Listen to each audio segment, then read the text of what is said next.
ગુરુ પરમ પદયાય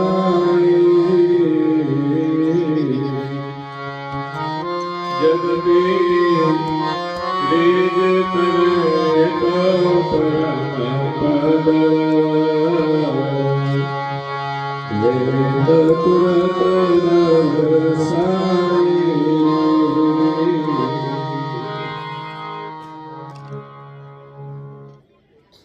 ભક્તજનો, જ્ઞાન સંપ્રદાયના અધ્યસ્થાપક અનંત બ્રહ્માંડાધીશ વિશ્વ નિયંતા સૃષ્ટિના સર્જનહાર સકર્તા સત કૈવલના પરમ વિશેષ અંશ અનંત અંશોના તારણહાર પરમ મોક્ષના દાતા કૈવલ ધર્મ ધુરંધર મહાન સમર્થ પરમ શ્રેષ્ઠ પરમ વિભૂતિવાન પરમ દયાળુ પરમ કૃપા નિધે સર્વજ્ઞ દિવ્ય પરમ ગુરુ શ્રીમદ કરુણાસાગર મહારાજ જગતના જીવોનું પરમ કલ્યાણ કરવા માટે જગતના જીવોને જન્મ મરણના ત્રાસમાંથી મુક્ત કરવા માટે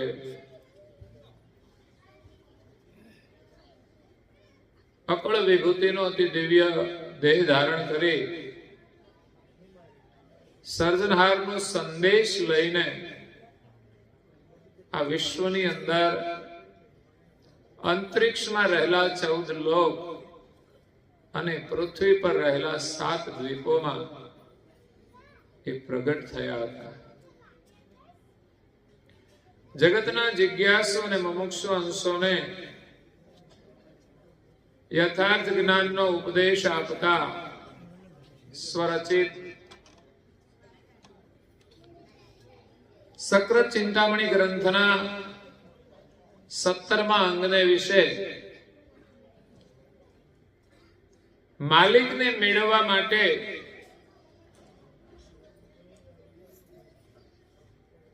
બે વસ્તુ જોઈએ. એક છે વ્રેહ અને બીજો છે વૈરાગ. તો વ્રેહ અને વૈરાગનો ઉપદેશ આપતા કહે છે કે જો તનમન કો વારી ધરો તો ગુરુ પરમ પતિ આઈ. એક તો મનુષ્ય જીવનમાં ગુરુની આવશ્યકતા છે. ગુરુ વિના સંસારમાં કોઈ ભવપાર થઈ શકતા નથી. ચાહે કેટલું જ્ઞાન હોય, વિદ્વાન હોય, તપસ્વી હોય, પરંતુ ગુરુ કૃપા વિના કોઈ જીવ ભવપાર થઈ શકતો નથી અને ગુરુ વિના જ્ઞાન મળતું નથી. ગુરુની કૃપાથી મળે એ જ સાચું જ્ઞાન છે. એ સિવાયનું જે જ્ઞાન છે ને એ આપણી અંદર અહંકાર પેદા કરે છે.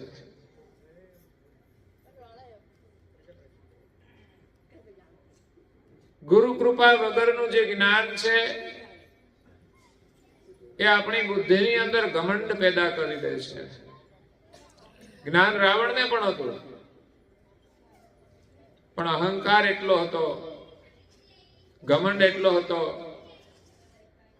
જેથી એનું પતન થયું. એટલે ગુરુ કૃપા વગરનું જ્ઞાન આચરણમાં નથી આવી શકતું. ખાલી વાતો થઈ શકે, પણ ગુરુ કૃપાથી જે જ્ઞાન મળે છે ને આચરણમાં આવે છે, અનુભવમાં આવે છે. જ્ઞાન માત્ર શ્રવણસ્થ નથી કરવાનું, માત્ર કાન સુધી નહીં. જ્ઞાન માત્ર મનસ્થ નહીં, મન સુધી જ નહીં. જ્ઞાન માત્ર બુદ્ધિસ્થ નહીં, બુદ્ધિ સુધી નહીં, પરંતુ જ્ઞાન ચિત્તસ્થ અને હૃદયસ્થ થવું જોઈએ. આપણા ચિત્ત સુધી પહોંચે ત્યારે આપણું ચિત્ત સદાય એનું જ ચિંતવન કરે. મનનું કામ કેવું છે, સાંભળે ત્યાં સુધી યાદ રહે ને પછી થોડી વાર પછી પાછું ભૂલી જાય. જયારે ચિત્તમાં જે વસ્તુ પડી છે ને એ તમે ક્યારે ભૂલશો નહીં.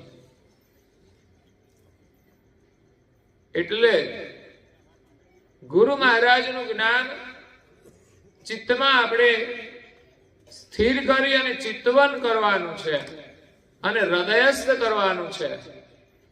કારણ કે ગુરુ મહારાજને બિરાજમાન થવાનું આ શરીરમાં આપણા જીવનમાં કોઈ સ્થાન હોય તો હૃદય છે. અને આમે જે કહેવાય ને ઓલું હૃદય છે ને બહુ કોમળ છે. ગુરુ મહારાજ છે ને કોમળ હૃદયની અંદર નિવાસ કરે છે. કઠોરની અંદર નિવાસ કરતા ઘણાનો સ્વભાવ બહુ કઠોર હોય છે, વાણી પણ કઠોર હોય છે. જ્યારે ગુરુ મહારાજ છે ને એ સ્વયં કરુણાના સાગર છે. એ ક્યારેય કોઈના ઉપર અકરુણા કરતા નથી. બાકી બધા દેવો જુઓ એનામાં કરુણા પણ છે અને ક્રોધ પણ છે. કારણ કે એનામાં ત્રણેય ગુણ હોય છે. જ્યારે કરુણા સાગર તો ત્રણેય ગુણોથી પર છે.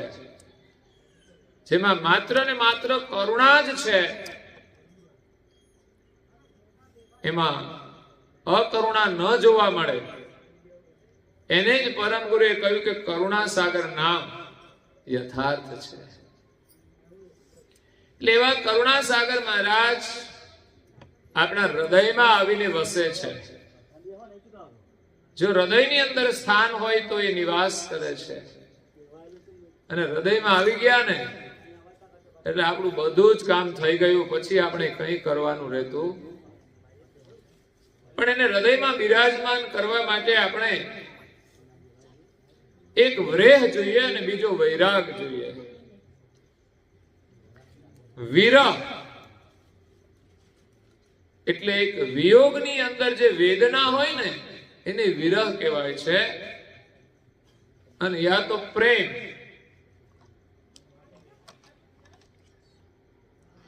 વિરહ અને વૈરાગ. તો બાળક માતાથી જુદું પડી જાય ત્યારે માતા પ્રત્યે બાળકને એટલો પ્રેમ હોય છે કે માતાના વિયોગમાં એ રહી શકતું નથી.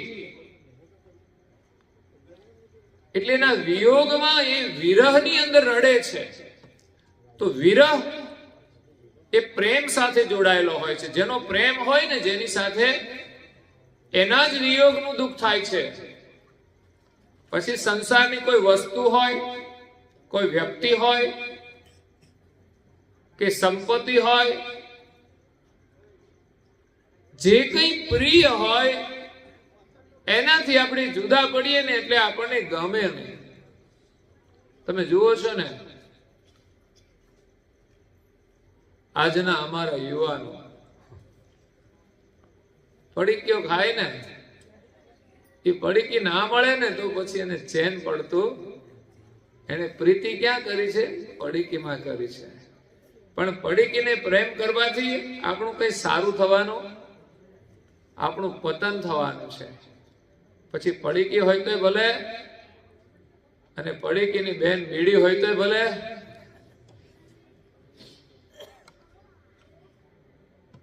અને એનો ભાઈ શરાબ હોય તો ભલે, એની સાથે પ્રેમ જોડવાથી આપણું પતન થશે. કહેવાનો મતલબ કે જેના સાથે તમે પ્રેમ જોડો ને એ ન હોય ને તો એના વગર ચાલે નહીં. એટલે શું થાય? બેચેની થાય.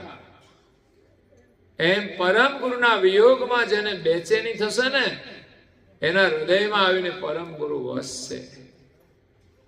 અને બેચેની થાય એટલે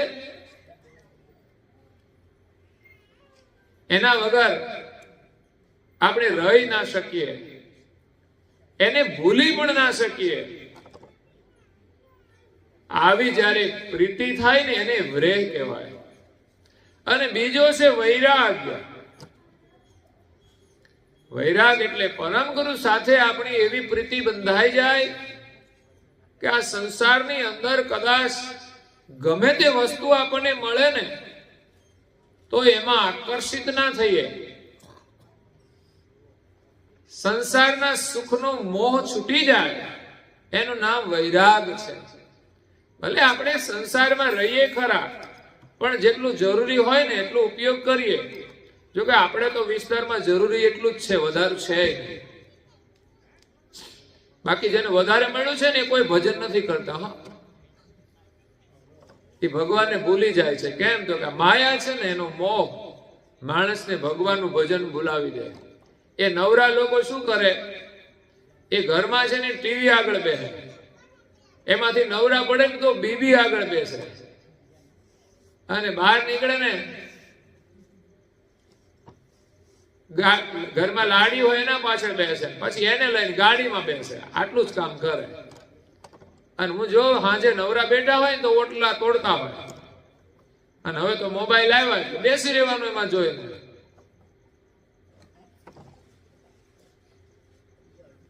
એટલે સંસારમાં જેટલી જરૂરિયાત છે ને એટલું જ આપણા માટે મહત્વનું છે.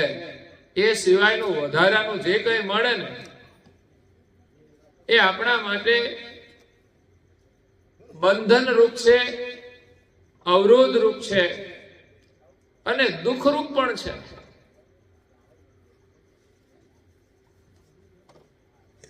કારણ કે મોટોમાં મોટો અવરોધ એ ભગવાનનું ભજન કરવામાં છે. બીજું કઈ દુઃખ ના હોય તો કઈ નહીં, પણ ભગવાનનું ભજન ના કરવા દે ને તો એ મોટો અવરોધ કહેવાય. એટલે સંસાર પ્રત્યે વૈરાગ જેને લાગ્યો છે ને એને જ ભગવાન મળ્યા છે. નરસિંહ મહેતાની લગ્ન લાગી ને એ બધું ભૂલી ગયા હતા. હરિ કીર્તનની અંદર સમરસ થઈ ગયા. મીરાને લગ્ન લાગી તો રાજની રાણી હોવા છતાંય એને કોઈ શણગાર ધારણ ન કર્યા, કોઈ કિંમતી વસ્ત્ર ન પહેર્યા. આપણને ન મળે ને ચિંતા કરવાની નહીં. મીરાબાઈ રાજની રાણી હતી છતાંય નથી પહેર્યા તો આપણી પાસે ન હોય તો ચિંતા નહીં. બસ આપણા માટે જરૂરી કપડા જોઈએ, એથી વધારે નહીં. બાકી લોકો છે ને 25 જોડી પડ્યા હોય ને તોય ખરીદવા નીકળે. કારણ કે બેચેની એટલી હોય છે ને, એને શાંતિ ના હોય. 25 જોડી કપડા હોય તો એને શાંતિ ના હોય. એ કેવી રીતે સુખી કહેવાય? બંગલામાં રહેતા હોય છતાં પણ મસાલો ખાતા હોય ને તો હું એમ માનું છું કે સુખી નથી. જો બંગલાથી સુખ મળતું હોત તો એને મસાલા ખાવાની જરૂર ના પડે. એટલે બંગલામાં રહે કે ઝૂંપડામાં વ્યસનનું સેવન કરે છે ને એ માણસો દુખી છે.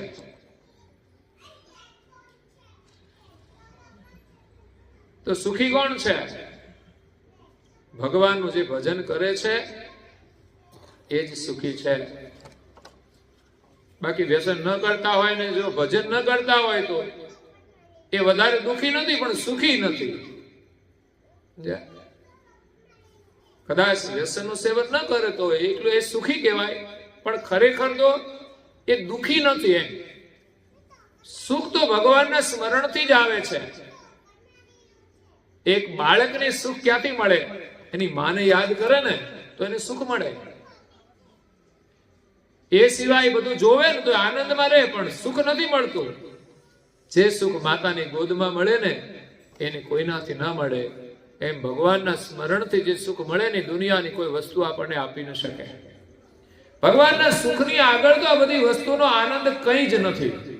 મીરાએ ક્યારે રાજસુખને લાત મારી હશે? એને કૃષ્ણના સ્મરણમાં કેટલું સુખ મળ્યું હશે? તો વિચાર તો કરો. આપણે તો દેવોના અધિપતિ કરુણા સાગર બાપજી આવ્યા છે, એનું સુખ કેવું હશે? 14 લોકથી પણ વિશેષ છે. દેવોની જેણે ભક્તિ કરીને એને આ સુખને છોડી અને દેવી સુખને પ્રાપ્ત કર્યું. જ્યારે કરુણાસાગર મહારાજનું સુખ છે ને, એ તો 14 લોકની પારનું સુખ છે, પણ એ ગુરુ કૃપાથી મળે છે, ગુરુ જ્ઞાનથી મળે છે, ગુરુ આજ્ઞાથી મળે છે. એક મંગળપદની અંદર કહ્યું છે, ખોજો ગુરુ ગમવાર સર સુખ પામવા, રાખો અંતરયામેવ ભવ દુઃખ વામવા, શીખ સહસ્ત્ર જનમાની હોય હરિતે માગતે, તેને પ્રગટે વ્રેહ વૈરાગ આવે શુદ્ધ ગુરુ ગતિ, જેને યજ પદને કૈલાસ વાસમન નવ છકે, સુખ 14 લોકનું જય તૃણાવત કરી લખે. આ અંગના હેડિંગનો સાર આની અંદર સમાયેલો છે કે ખોજો ગુરુ ગમવાર સાર સુખ પામવા. સંસારની અંદર આ બધા સુખો તો છે, પણ એ કાયમ રહેવા વાળા નથી. જુવાનીનું સુખ કેવું હતું, પણ ઉંમર થઈ ગઈ ને પૂછો હવે રહ્યું? હવે નથી રહ્યું. એમ જે કઈ સુખ મળ્યા છે ને બધા જતા રહ્યા છે, પરંતુ ગુરુ કૃપાનું જે સુખ છે ને, ભક્તિનું સુખ, એ યુવાનીમાં જેવું હતું ને એવું જ અત્યારે વૃદ્ધાવસ્થામાં મળે. એનાથી સારું મળે, કારણ કે યુવાનીમાં તો બધા આકર્ષણ હોય તો ઓછું મળે, પણ વૃદ્ધાવસ્થામાં તો બધા આકર્ષણો દૂર થઈ જાય ને ત્યારે આપણું મન ભગવાનમાં જ લાગી જાય. એટલે ગુરુગમની ખોજ કરવાની છે, ગુરુના જ્ઞાનની ખોજ કરવાની છે, ગુરુની પણ ખોજ કરવાની છે, ગુરુની પણ ઓળખ કરવાની છે, અને એનું જ્ઞાન છે ને સમજવાનું છે, સમજીને આચરણમાં ઉતારવાનું છે.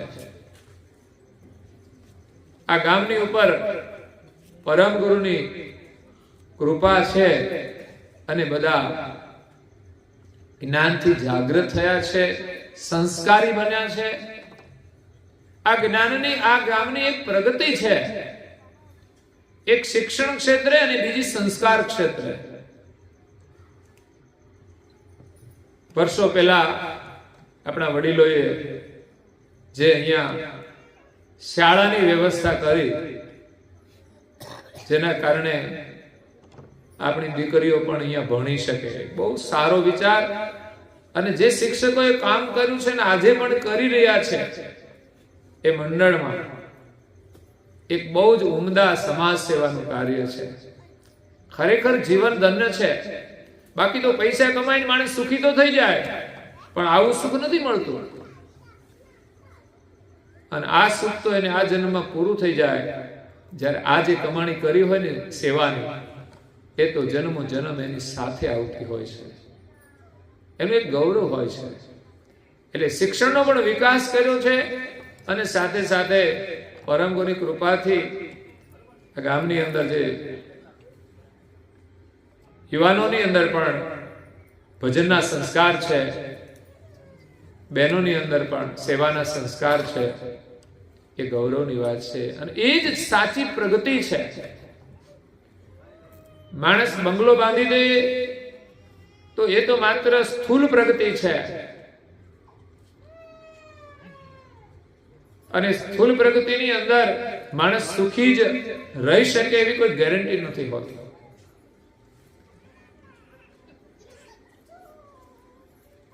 માણસની પાસે બાહ્ય વિકાસ હોય, પણ જો એની પાસે જ્ઞાન ન હોય, એની પાસે સમજણ ન હોય, તો એ ઘરમાં બધાની સાથે પ્રેમથી રહી નથી શકતા.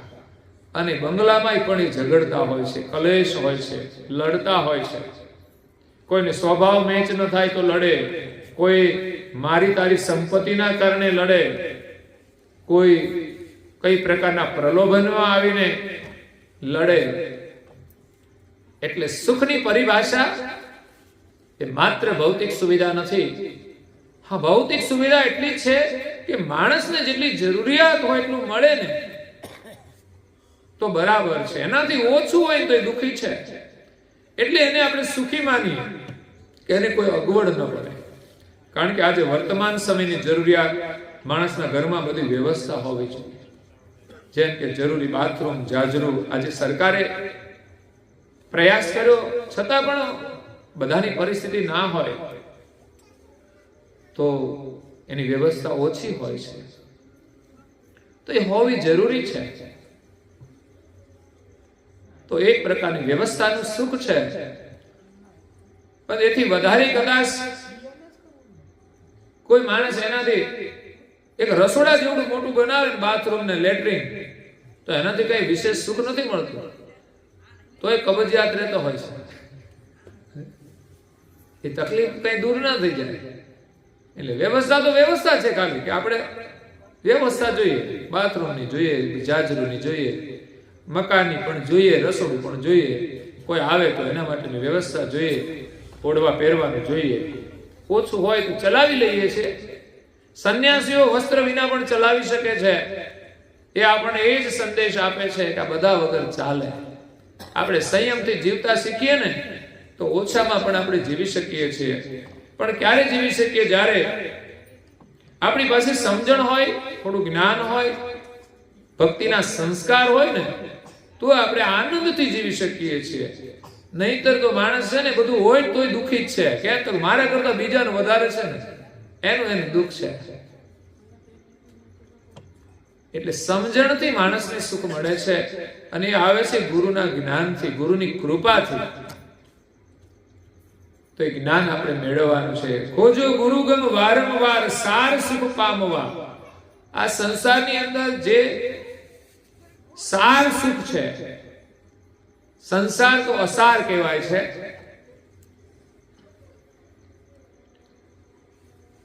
એટલે મહાપુરુષે કહ્યું છે કે ભજન છે ને એમાં જ સુખ છે. સંસારમાં તો એક વ્યવસ્થા છે, થોડા સમયનું સુખ છે. સત્ય સુખ તો ભગવત સ્મરણની અંદર છે.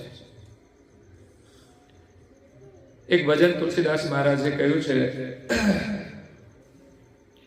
કરીએ ભજન નો વેપાર રાત દાડો, કરીએ ભજન નો વેપાર.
તો અમારા યુવાનો સરસ બધા ભજનો ગાય છે. અમને ગૌરવ થાય, ઘણા ઘણા ગામોમાં યુવાનો જાગૃત થઈને ભજન ગાય છે. તો ભજન દ્વારા પણ આપણને સત્સંગ મળે છે અને આનંદ પણ આવે છે સંગીતનો. નાના બાળકોને પણ ગમે, કારણ કે ભક્તિની શરૂઆત તો છે ને ભજનમાં બેસીને મંજીરા વગાડવાથી જ થાય છે. બાકી કઈ સમજ ના પડે. મારે એવી રીતે થઈ ગઈ, તમારે એવું મને લાગે છે કે ભજનમાં જઈને મંજીરા વગાડવા મજા આવે, તાલની તો બહુ ખબર પડે નહીં, ત્યારે બીજા ગાય મૂકી દે એમ કરીને શરૂઆત કરી લે. અત્યારે સમજાય કે કેમ ના પાડો.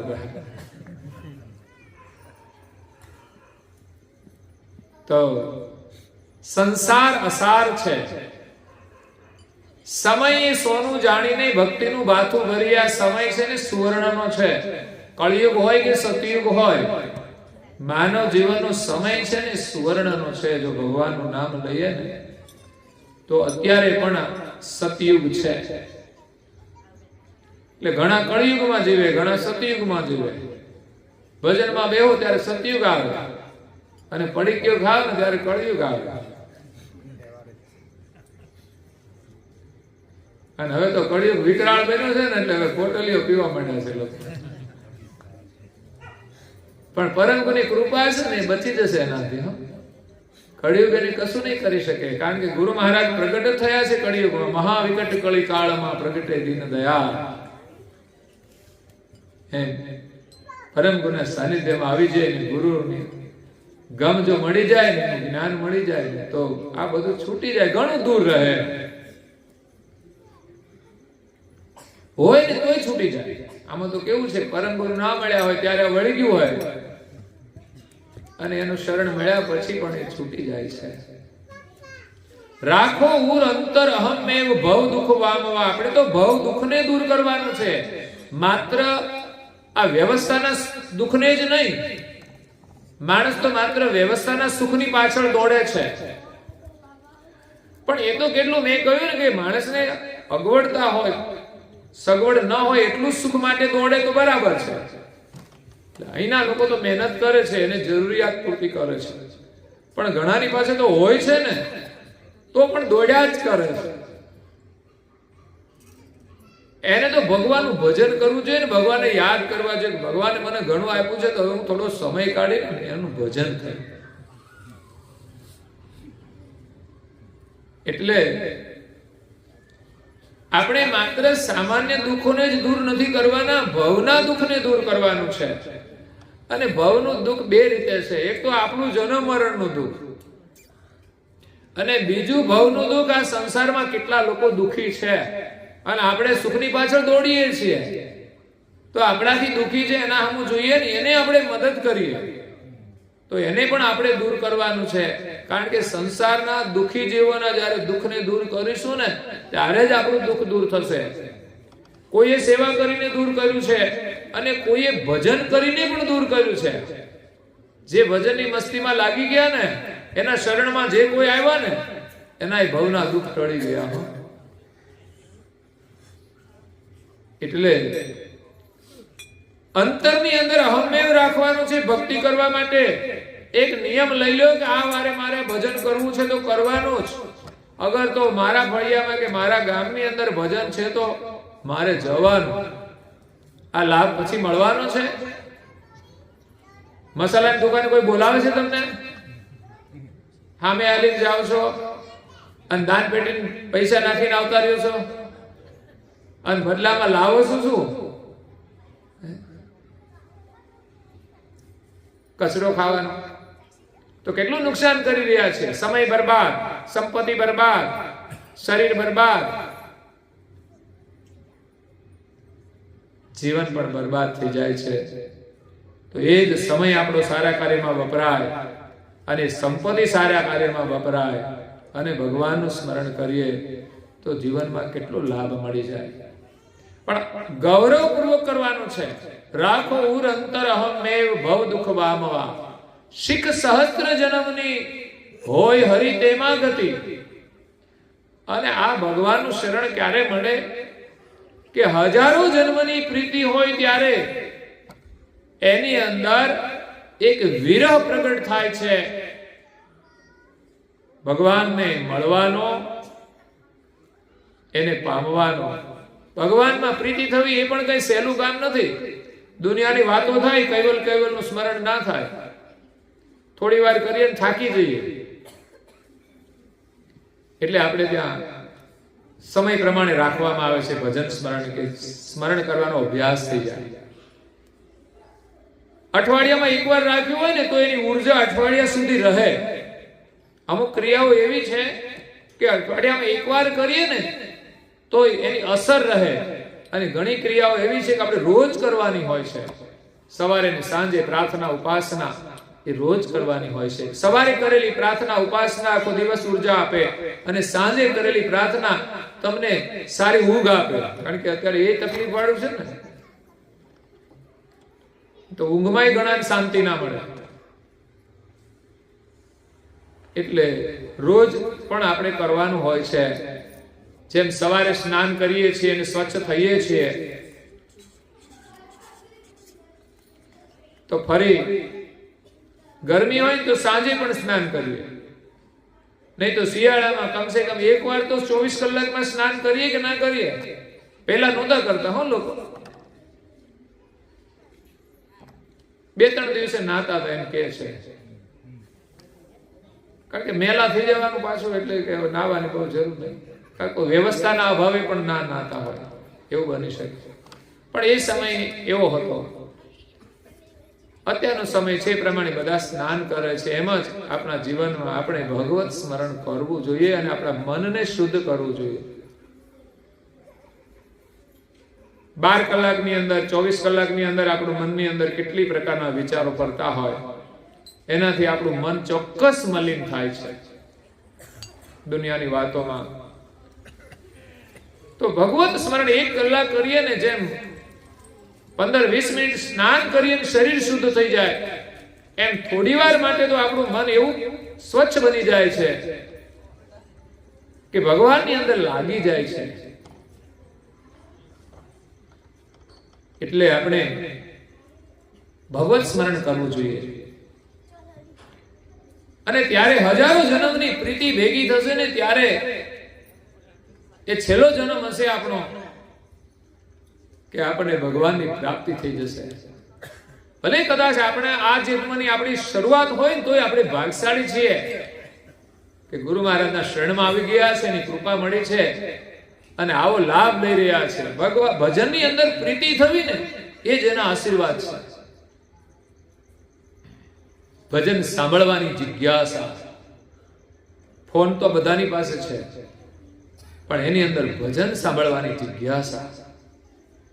મહાપુરુષોની અમૃત વાણી સાંભળીએ, આપણા કાન પવિત્ર બની જાય, સાથે મન પવિત્ર બની જાય, બુદ્ધિ પવિત્ર બને, ચારે અંતસ્કરણ શુદ્ધ થઈ જાય, અહંકાર પણ શુદ્ધ થઈ જાય. અહંકાર રહે તો ખરો જ, પણ શુદ્ધ અહંકાર.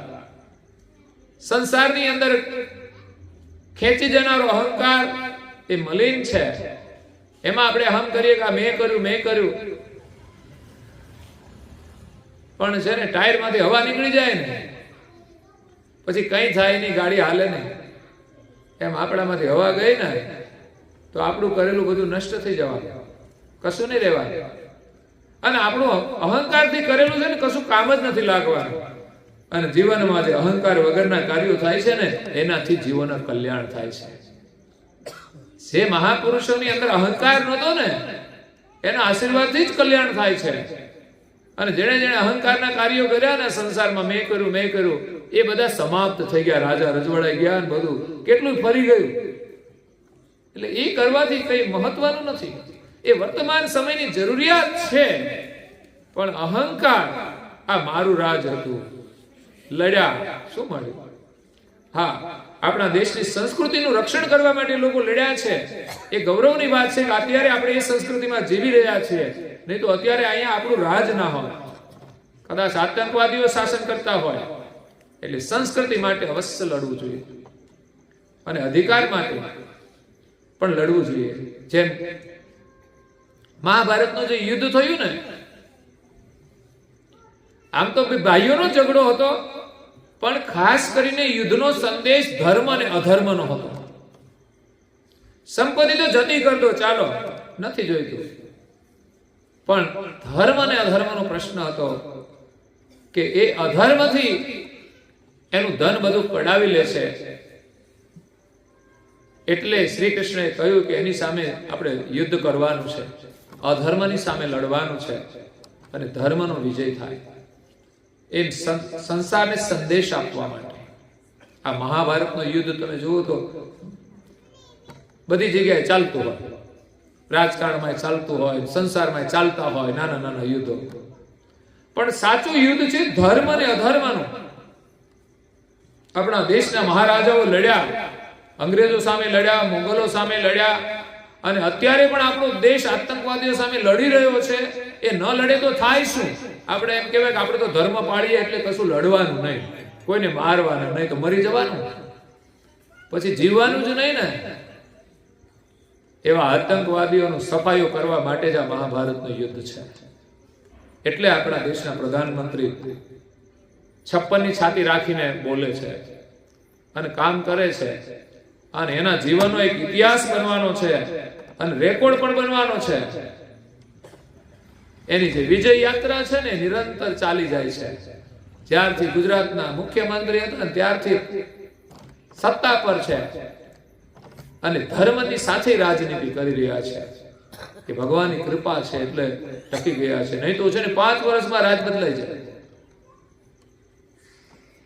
તો આજે અહીંયા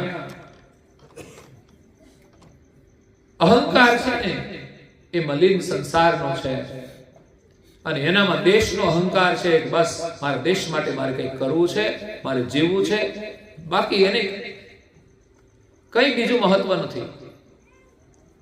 કોઈ પૈસાનું મહત્વ, પોતાની પાસે જે સમજણ છે, ગૌરવ છે દેશ પ્રત્યેનું, અને એને વિશ્વ સુધી લઈ ગયા છે. બાકી બધા પ્રધાનમંત્રીઓ છે ને દેશમાં જ રહ્યા છે, બહુ આમ કોઈને ખબર નથી આ ભારત દેશની. પણ એને આખા વિશ્વમાં અત્યારે જેટલા દેશ છે ને બધાએ ભારતની નોંધ લીધી હશે.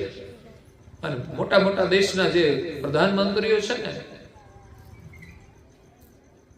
એ આપણા દેશના પ્રધાનમંત્રી સાથે સારા સંબંધો રાખે છે, ગૌરવથી. અને જે દેશવાળા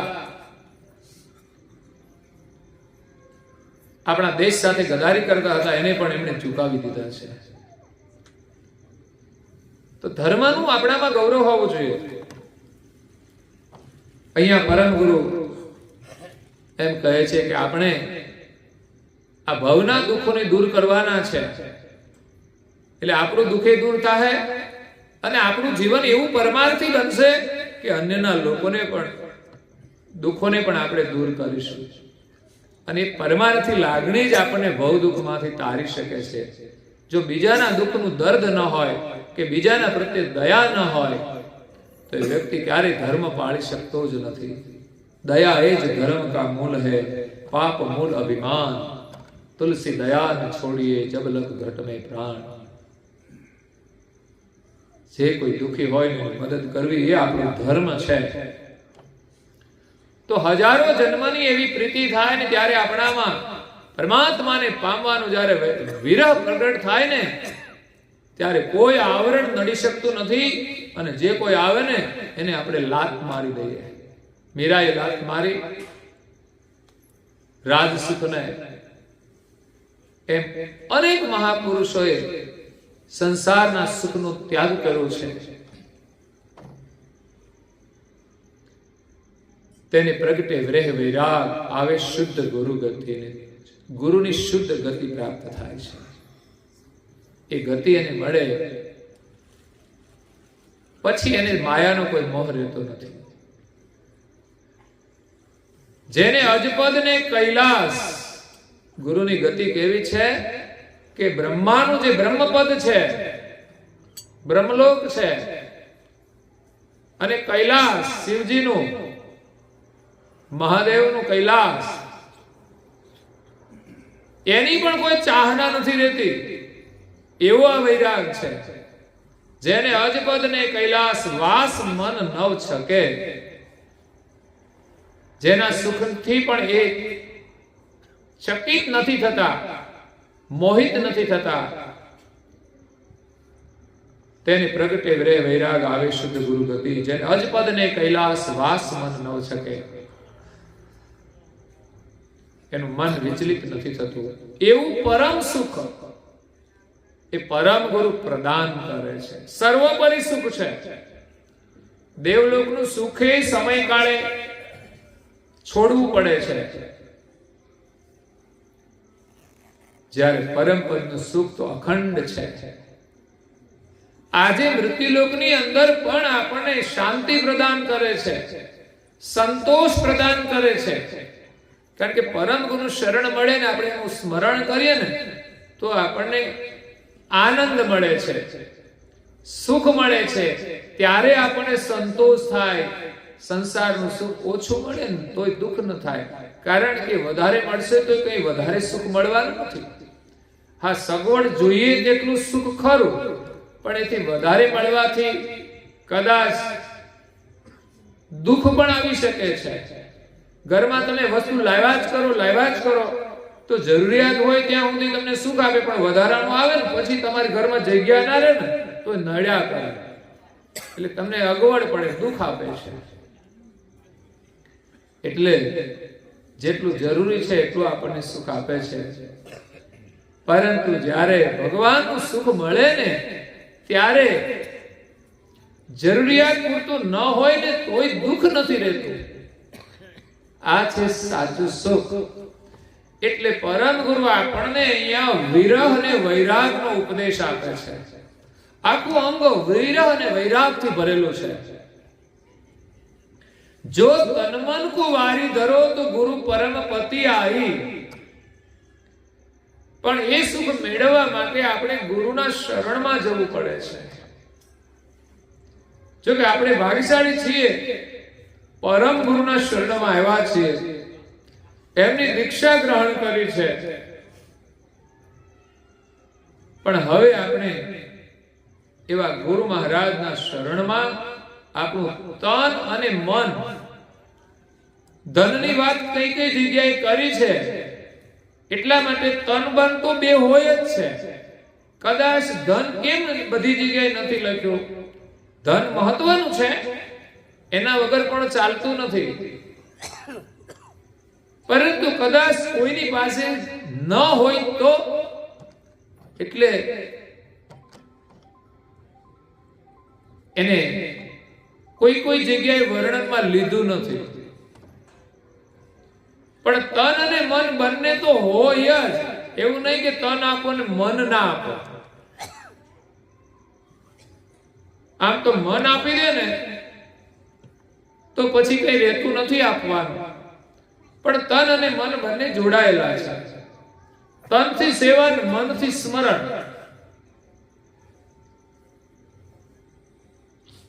તો ગુરુ મહારાજના શરણમાં આપણે તન અને મન અર્પણ કરવું પડે. આમ તો આપણે 3 વખત પગે લાગીએ છીએ, એમાં એવું જ ભાવ છે કે તન, મન અને ધન એમને અર્પણ કરીએ છીએ, અને બદલામાં આપણે હાથ ખુલ્લા રાખીને જ્ઞાન, ભક્તિ અને વૈરાગ એની માગણી કરીએ છીએ. તન આપીએ તો ભક્તિ મળે, મન આપીએ તો જ્ઞાન મળે, અને ધન આપીએ તો વૈરાગની પ્રાપ્તિ થાય છે, કે સંસારનો મોહ છૂટી જાય. કારણ કે મોહ તો છે ને એ થોડું હોય ને એનોય હોય છે. સંસારમાં થોડું હોય એનો પણ મોહ હોય છે. એટલે થોડાનો મોહ છોડવાનો છે. એટલે ઘણા સંન્યાસી પરંપરાઓની અંદર બહુ જ ત્યાગ હોય છે. જો કે સમજણ હોય તો સપ્રમાણ વસ્તુ સમજણથી ગ્રહણ કરવામાં આવે તો બંધન નથી, પરંતુ થોડી વસ્તુ પણ માણસને બંધન રૂપ થાય છે. એટલા માટે એને સર્વસ્વનો ત્યાગ કર્યો છે. ન એના માટે કોઈ આશ્રમ હોય છે, ન એની પાસે કપડા હોય છે, અને ભિક્ષાવૃત્તિ માટે પણ એના નિયમ અનુસાર માગીને ખાવાનું હોય છે. આટલું બધું ત્યાગી જીવન હોય પછી એને મોહ રહી શકતો નથી. ત્યારે જ સાચી ભગવાનમાં પ્રીતિ થાય છે. અને ભગવાનમાં પ્રીતિ હોય એનું પણ એક પ્રમાણ હોય છે કે આપણામાં ત્યાગ ભાવના હોય,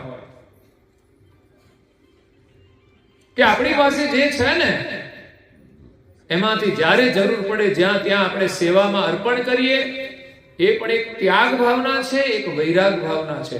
નહીં તો માયાનો મોહ હોય તો છૂટે નહીં જલ્દી. ભલે ની ધર્મ કાર્યો તો થતા રહે, પણ આપણે પાછું જોઈએ ને એશ આરામ માટે.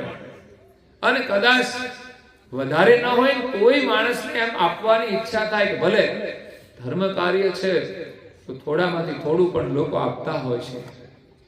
ગરીબ વિસ્તારોમાં લોકો એની ક્ષમતા અનુસાર સેવા કરતા હોય છે. એટલે આપણો મોહ છૂટે છે ધનનું દાન કરવાથી. તો તન મન કો વારી ધરો તો ગુરુ પરમ પતિ આવી. ગુરુ મહારાજને આપણા ઉપર વિશ્વાસ ક્યારે આવે કે જ્યારે આપણે એને તન અને મન અર્પણ કરીએ ત્યારે. એમ જ થોડી આપણને કઈ ગતિ આપી દે. અરે પિતા એના દીકરા ઉપર એટલો જલ્દી વિશ્વાસ નથી કરતા કે નાની ઉંમરમાં જ બધું એને આપી દે. કેમ તો કે હજુ તો આ બાળક છે, આને કઈ ખબર પડતી નથી. આમ તો લગ્ન છે ને ખબર પડે પછી જ કરવા જોઈએ. નહીં તો ઘણી વાર કે આને બહુ ખબર પડતી નથી ને આને પરણાવી દો ને એટલે સીધો થઈ જશે. એને એમને રખાય, કોઈને હેરાન ના કરે પરણાવીને. જે ઘરમાં હરખા ના હાલતા હોય ને, કમાતા ના હોય ને, સીધા ના હોય ને, એને એમનેમ જ રહેવા દેવા. સમજ્યા? એ કોઈને યારે પરણાવીને એને હેરાન કરવા ને. એટલે પિતા પણ ક્યારે વિશ્વાસ મૂકે કે ના બાળક મારો બધું સંભાળી શકે પછી બધું એને આપી દે. એમ ગુરુ મહારાજને અવિગત ગતિ આપી છે તો પાત્રતા વગર તો એ રહેવાની નથી. એટલે આપણે તન અને મન જો ગુરુ મહારાજને આપીએ ને તો એની ગતિનો અધિકાર આપણને મળે છે, પરમ સુખ મળે છે. આ તન અને મનથી આપણે સંસારના સુખની પાછળ દોડીએ છીએ તો સુખ તો કઈ દેખાતું નથી. અમે તો ફરીએ છીએ, જ્યાં જઈએ ત્યાં બધા રડે જ છે. બોલો, કોઈ કે અમારે આ તકલીફ છે, લિસ્ટ કરીએ ને તો એમ થાય કે કેટલા દુઃખો છે. બધા જ લોકો દુઃખી છે. હોસ્પિટલમાં જાઓ તો બધા દુઃખી, કોર્ટમાં જાઓ તો બધા દુઃખી.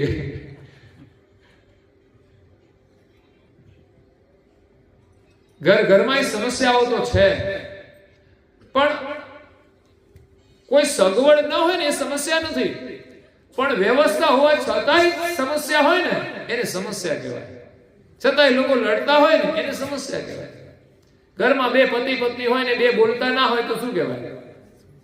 અગર તો બે બોલે નહીં તો બોલે તો લડતા હોય તો શું કહેવાય? ઘણી વાર કેવું હોય કે પતિ પત્ની હોય ને એટલે મન મેળ ના હોય, કાં તો બે મૌન રહે અને કાં તો બે લડે. એટલે શરૂઆત છે ને મૌનથી થતી હોય. થોડી બાજી બગડે ને એટલે મૌનથી એનું સમાધાન થઈ જાય. આ મૌન છે ને મંત્ર છે, ઝઘડાનો મંત્ર છે. બે માણસ કઈ રકઝક થઈ જાય ને એટલે 12 કલાક 18 કલાક કે 2 દિવસ કે 4 દિવસ ન બોલે ને થોડા દિવસમાં સમાધાન. આ દવા છે. એટલે મૌન જેટલું પાળો ને એટલો ફાયદો છે. મૌન જે પાળે ને એને ઘરમાં ઝઘડો જ ના થાય. મૌન એટલે બિલકુલ મૌન નહીં, પણ વધારાનું ના બોલે ને એવું મૌન જે પાળે ને એના ઘરમાં ઝઘડો ન થાય. અને જે વધારાનું બોલે ને ત્યાં ઝઘડો થાય. પછી એને મૌનનું વ્રત લેવું પડે. આમ તો વ્રત ના લે, પણ ઝઘડો થાય ને ત્યારે અઠવાડિયાનું મૌન પાળે બોલે ઘરમાં. એટલે મૌનનો મહિમા છે. કહેવાનો મતલબ સંસારની અંદર વધે જ દુઃખ છે, પરંતુ જે પોતાનું તન અને મન ગુરુ મહારાજને અર્પણ કરે, પછી સેવા કરે, સ્મરણ કરે, ધ્યાન કરે, પૂજા કરે, પ્રાર્થના કરે, સત્કર્મ કરે, મનથી એનું સ્મરણ કરે તો એને સુખ મળે છે. આ સાચું સુખ છે. એટલે તન મન આપવાનું એટલે શું છે કે આ શરીર કેવી રીતે આપવાનું છે? ઘણી જગ્યાએ કહ્યું તમારું માથું આપી દેવાનું, પણ માથું તો કઈ કાપીને આપી દેવાય? માથું નમે તોય ઘણું સારું છે. ઘણી વાર છે ને ઘરમાં ને ઘરમાં જે માતા પિતાએ જન્મ આપીને મોટા કર્યા હોય ને, પણ એ મોટો થઈ જાય ને પછી ખોટો થઈ જાય ને પછી એનું માથું છે ને એ મા બાપ આગળ નમે નહીં. ખરેખર મા બાપ એ તો આપણા માટે ઘેર બેઠા આશીર્વાદ મેળવવાનું સ્થાન છે. જો માણસ વિચારે ને એવા આશીર્વાદ શ્રવણે લઈ અને દુનિયાને સંદેશ આપ્યો છે. પછી વિશેષ આશીર્વાદ જોઈતા હોય ને, તમારે સંસારમાં સુખી થવું હોય તો મા બાપના આશીર્વાદ પૂરતા છે. સાધુ તમને બહુ ભૌતિક સુખના આશીર્વાદ નહીં આપી શકે. એ તો નરી વાતો જ કરશે, આ બધું છોડી દો એ તો છોડવાની વાત કરે છે. અગર તો એમ કે તમે અમને આપી દો બધું, એવા સંતો હોય છે કે બધું તમે અમને આપી દો. પણ મા બાપ છે ને ચાહે કે મારો દીકરો ભૌતિક રીતે સુખી થાય, ભણીને આગળ જાય, સારું મકાન થાય, વ્યવસ્થા થાય, એ મા બાપની ઈચ્છા હોય છે. અને જે દીકરો મા બાપના આશીર્વાદ લે ને તો એ સુખી થાય છે. નહીં તો પછી બંગલામાં રહેતો હોય ને પણ મા બાપ એના ભેગા ના રહેતા હોય ને તો એ સુખી નથી રહેતી. જ્યાં મા બાપ પ્રત્યે લાગણી ન હોય એ વ્યક્તિ કેમ સુખી થઈ શકે? સુખ તો પ્રેમથી મળે છે. એને હોય કે મારો પત્નીમાં પ્રેમ છે એટલે હું સુખી થઈ જાઉં, એ પ્રેમ નથી, વાસના છે. સાચો પ્રેમ તો માં સાથે હોય છે, અને માં સાથે હોય અને પત્ની સાથે પ્રેમ હોય તો એ પ્રેમ છે. બાકી મા બાપને અલગ કરવા પડે પત્નીના પ્રેમથી તો ધિકાર છે. એ પ્રેમ નથી પણ વાસનાનું રૂપ છે. એટલે એમાં સુખ હોઈ શકે જ નહીં. અને કોઈ સુખી નથી થયા. ભરતરી જેવા ભરતરીને અનુભવ થઈ ગયો. પિંગલામાં બહુ પ્રેમ હતો, બહુ સુંદર હતી, એને એમ હતું આજ સુખ છે, અને રાજા હતો. પણ જ્યારે પિંગલાએ દગો આપ્યો, એને રાજાને છોડીને બીજાની સાથે એને સુખ દેખાતું હતું. બોલો, રાજાને મૂકીને બોલો, વિચાર કરો, આ સંસારનું સુખ છે. હવે રાજા ભરતરી એને પાછો કેટલો ચાહે છતાં એને છોડીને બીજાને સ્નેહ કરે છે. એ રાણી હતી અને બીજાને સ્નેહ કરે, એવી રાણી જેને સ્નેહ કરતી હતી એ પાછું એને છોડીને ત્રીજાને પ્રેમ કરે છે. આ સંસારનો પ્રેમ છે. આમાં ક્યાંય સુખ ના હોય. આ તો સંબંધ છે ને એ ધર્મની સાથે આપણે નિભાવવાનો હોય. બાકી આમાંથી આપણે સુખ કાઢી લેવું તો મળશે નહીં. જે રીતે માને છે લોકો વાસનાની દ્રષ્ટિએ, એ સુખ નથી.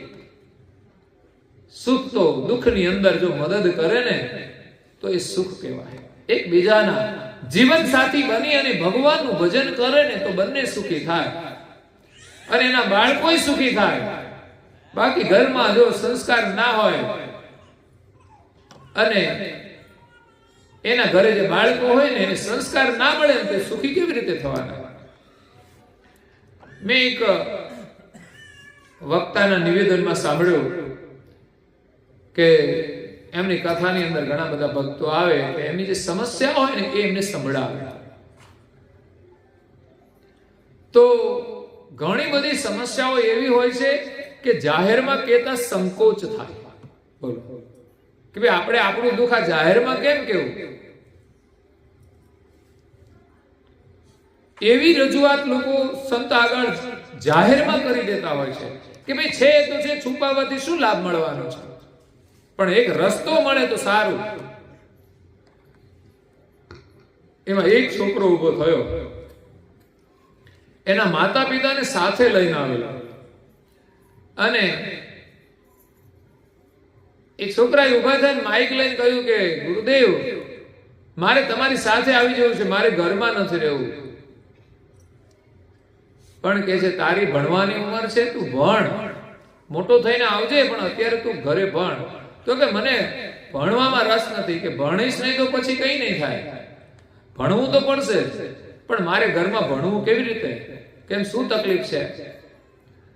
તો કે મારા ઘરની અંદર લોકો માંસ ખાય છે ને, ચારે બાજુ દુર્ગંધ મારે છે, મારે એમાં કઈ પૂજા કરવાની ઈચ્છા નથી થતી. એને પૂજામાં બહુ જ રસ, પણ એની ઘરમાં જે લોકો માંસાહાર કરે છે એનાથી નફરત. હવે એને બાળપણમાં તો કદાચ કરી દીધું હશે, ખવડાવી દીધું હોય કે નહીં ખબર નહીં, પણ એનામાં કંઈક જાગૃતિ આવી ને તો એને નફરત થઈ ગઈ અને ભક્તિનો રસ લાગી ગયો. તો ઘરમાં તો એનું કોઈ માને જ નહીં. હવે કઈ છોકરાની વાત તો મા બાપ માને? આજકાલનો તું છોકરો અમને કઈ ના પાડે છે. અને આજના બધા વડીલો છે, હું એને તમે કહો કે આ વિડીયો મૂકી દો, મૂકી દે. એમ કે આ મસાલા છોડી દો તો છોડી દે. ખોટું હોય તો ના છોડે. એમ આ માંસાહારનું સેવન પહેલેથી કરતા અને આને ગમે નહીં એટલે કે મારે આ ઘરમાં રહેવું નથી. અને આ મારો બાપ છે ને એ કે રોજ પીને આવે છે. એક વસ્તુ નહોતી પાછી, માંસ ને મદિરા ભેગા. હવે એ પાછો આવે એટલે તો ગાંડો જ થાય, એની કઈ મર્યાદા તો રહે નહીં. એટલે છોકરાને ધમકાવતા હોય, બધું કરતા હોય, એમાં છોકરો રહે કેવી રીતે? ત્યારે એને સલાહ આપી વક્તાએ કે ભાઈ તમારો છોકરો આટલો સમજદાર છે, તમારા ઘરમાં આવો છોકરો જન્મો છે, તમારું અહોભાગ્ય કહેવાય. તમે આ બધું શું કરી રહ્યા છો ઘરમાં? કે આની શું જરૂર છે? બંને એગ્રી તો થયા છે કંઈ છોડવા માટે, પણ કદાચ છૂટી જાય તો એનું ભાગ્ય. એટલે જીવનમાં સંસ્કારથી સુખ મળે છે. નહીં તો સુખ સુવિધા હોય પણ સંસ્કાર જો વારસામાં ન આપ્યા હોય ને તો પછી આ છોકરા છે ને પૈસા હોય તો જલ્દી કુમાર્ગે ચડી જાય. સંભાવનાઓ વધારે છે. જેટલું તૈયાર મળે ને એટલે પાછળ વાળા માટે બહુ આપણે કરીને જવું એવું જરૂરી નથી. તમે કરો તો કંઈક ભક્તિનું કામ કરો, સેવાનું કામ કરો. પણ સંપત્તિ આપીને જશો તો ખબર નહીં એનો શું ઉપયોગ કરશે. એટલે અહીંયા પરમ ગુરુના શરણમાં આવી ગયા છે ને એ આપણું અહોભાગ્ય છે. એટલે આપણી યાત્રા આગળ ને આગળ વધે એવી આપણે ગુરુ મહારાજને પ્રાર્થના કરીએ કે અમારી પ્રીતિ આપના શરણમાં રહે. સામાન્ય સ્થિતિ હોવા છતાંય આપણે ધર્મના કાર્યો કરતા રહીએ અને કાયમને માટે જે કરવાનું હોય એમાં તો આપણે કઈ ખર્ચે ના જોઈએ, માત્ર સમય જ જોઈએ અને આપણો પ્રેમ જોઈએ તો આપણને આનંદ મળશે. ઘણા લોકો નવરા બેઠા બેઠા કઈ બીજામાંથી આનંદ લેતા હોય, ખર્ચા કરીને આનંદ લેતા હોય. આપણે વગર ખર્ચે આનંદ કરી શકીએ છીએ. એટલે પરમ ગુરુને આપણા ઉપર વિશ્વાસ આવે એના માટે આપણું તન અને મન એને અર્પણ કરવાનું છે. તનથી સેવા અને મનથી સ્મરણ, નિયમપૂર્વક સ્મરણ કરવાનું. એમાં તન અને મન બંને જોઈએ. તો સવારે વહેલા ઉઠી નાઈ ધોઈ અને 5, 10, 15, 20 મિનિટ જેટલો સમય મળે એટલું સ્મરણ કરી એક પૂજા, બીજું તિલક, ત્રીજી પ્રાર્થના, ચોથું અમર મંત્રનો જપ. પધારે ના થાય એક માળા કરીએ. તિલક તો અવશ્ય હોવો જોઈએ. ઘણા લોકો તો ગરડા થઈ જાય ને તો તિલક ના કરે, તોય સમજણ ના આવી. એમ વાળ બદલ્યા પણ એનું મન ના બદલાય. વિચાર કરો, સમય જાય તો વાળ બદલાય છે, તો આપણું મન ના બદલાવું જોઈએ. હું કહું છું સંસારમાં યુવાનીમાં જે કઈ મોજ શોખ કરી લીધા તો કરી લીધા, પણ વાળનો કલર બદલે પછી કલર નહીં કરવાનો, આપણે એની સાથે બદલવાનું. પણ લોકો એમ સમજે છે કે આ એક જ કલર નું રહેવું જોઈએ, અમે એવા ને એવા, કલર માથાના વાળે એવા. એટલે વાળ આપણને સંદેશ આપે છે કે એ હવે કાળામાંથી ધોળા થયા, હવે તું કંઈક પરિવર્તન કર. એટલે ઘણું બધું જીવનમાં સેવન કર્યું હોય ને એ મનમાં વૈરાગ રાખી અને છોડી અને ભગવાનમાં મન લગાવવું જોઈએ. અને પરમ ગુરુને વિશ્વાસ આવે એવું કાર્ય કરવું જોઈએ. વિશ્વાસ સંપાદન કરવું એ કોઈ સહેલું કામ નથી. ઘરમાં પતિ પત્ની હોય, બે ભાઈઓ હોય, પિતા પુત્ર હોય, એનામાં વિશ્વાસ હોય છે. એને ટકાવવા માટે પણ પ્રમાણિકતાથી આપણે વર્તન કરવું પડે છે. સંસારની અંદર કુટુંબી હોય, પાડોશી હોય, ગામના હોય, એમાં પણ એક વિશ્વાસના વ્યવહાર હોય છે. અને પ્રભુ સાથે પણ આપણો એક વિશ્વાસનો સંબંધ છે. એનો વિશ્વાસ ના તૂટવો જોઈએ. નિયમની અંદર વિશ્વાસ હોય છે. નાનકડા નિયમથી શરૂઆત થાય. આપણે બાળકોને આપણે તિલક કરાવી દઈએ, કેટલા સરસ મજાના. હું હમણાં જ આવ્યો હતો ને અહીંયા, આપણું કેવું કહેવાય, બેડિયા પેલું મુવાડી, કાચરાની મુવાડી ઉતર્યો ને, એક ભાઈ હતો ને એના છોકરાને તિલક કરીને આમ સામે જ ઊભો હતો. મેં કીધું આવી તૈયારી જોઈએ કે આપણા પરિવારને બધાના કપાળમાં તિલક હોય. એક ગૌરવ છે, પરમ ગુરુની આજ્ઞા છે. આપણું બાળક એક આજ્ઞા તો પાળે છે, આપણા ઘરમાં એક આજ્ઞા તો પડાય છે, પછી બીજી આજ્ઞા પાડીએ. એમ એક પગથિયું પછી બીજું પગથિયું.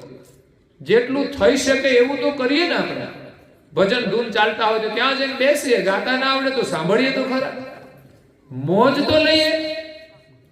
ભજનમાં એવી મોજ છે ને, ખાવાનું આપણે ભૂલી જઈએ, ભોજન ભૂલી જઈએ એવી મોજ છે. અરે ઊંઘ ઉડી જાય આપણી, રાત્રે ઊંઘ ના આવે એવી મોજ છે. તો થોડી વાર માટે આપણે આ મોજ લઈ લેવાની છે. અને પછી છે ને, તમે મોજ લીધી હોય ને, પછી દિવસે તમે કામ કરો ને તો એ જ મોજમાં તમે કામ કરશો. પણ રાત્રે કોઈ ભજન સાંભળ્યા જ ના હોય તો પછી મગજમાં આવે ક્યાંથી? દુનિયાની વાતો જ સાંભળી હોય તો દિવસે એ કચરો બધો આપણા મનની અંદર ઘૂમ્યા કરે. ઘૂમ્યા કરે એટલે થાય શું કે આપણું જે કામ હોય ને એનો આપણે વિચાર ન કરીએ ને તો એ હરખું ના થાય.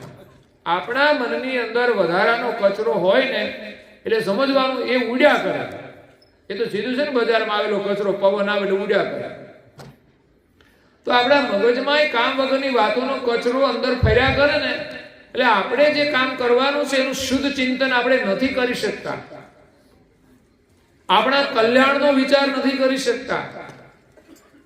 એટલે ઘણી વાર નથી કહેતા શાકમાં મીઠું વધારે પડી ગયું કે રોટલી બળી ગઈ, ક્યાંક તો ક્યાંક મન બીજે ફરતું હોય.